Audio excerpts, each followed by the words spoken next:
was at home with my little girl, Alan rang me to say what had happened and that he was off to the hospital.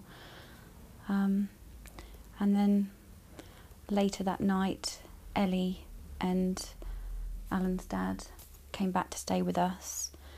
They came back and I just remember being quite cross because I felt that they were being really negative. Evie had been taken over to Southampton by air ambulance, and I just remember thinking, but she's gone to Southampton, she's going to be okay, you've got to stop this. And then I got Ellie off to bed, and it wasn't very long after the police knocked on the door to give us the news.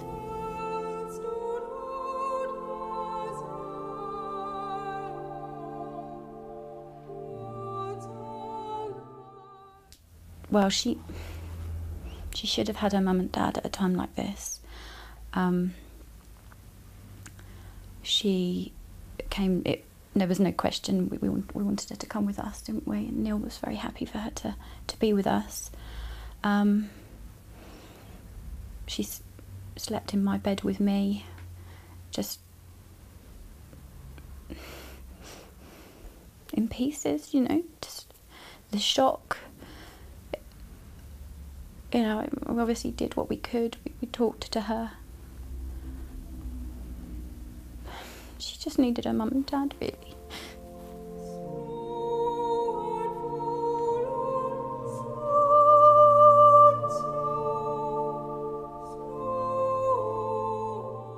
The thing that I'll never forget is the day of the funeral. Basically pushing my brother in his wheelchair up the church aisle to his 10-year-old daughter's funeral.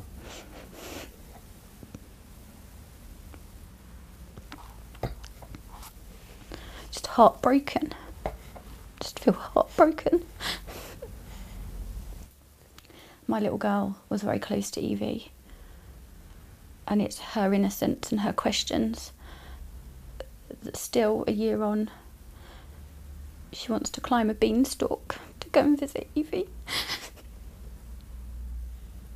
And she blows her a kiss every night. And she asks when she's coming back.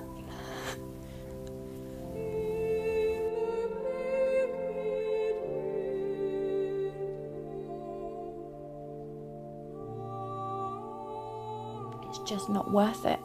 It's just not worth it. The way I see it, some people have a glass of wine when they get home from work to unwind, to relax. Why would you want to be relaxed behind the wheel of a car? Why? You need to be focused on what you're doing. You're getting into a vehicle. Your life is at your hands. Other people's lives are at their hands. You need to be alert. It's just not worth it. The devastation that this family have been through because of somebody's decision to do that is just... I cannot tell you the things that we have been involved in with Neil and Penny and the family over the past year, the conversations that we have had to have. You know, I had Penny and I choosing Evie's final resting place. Just conversations with the mortuary, the funeral directors, having to tell Neil and Penny that they'd lost their little girl. Organ donation, the list is endless. There's just so much people don't see behind the scenes. And to getting in a car and driving again when something like that has happened. You know, I'm... One of the biggest problems is I believe that people just don't think it'll ever happen to them, and they need to get out of that mindset because it does happen.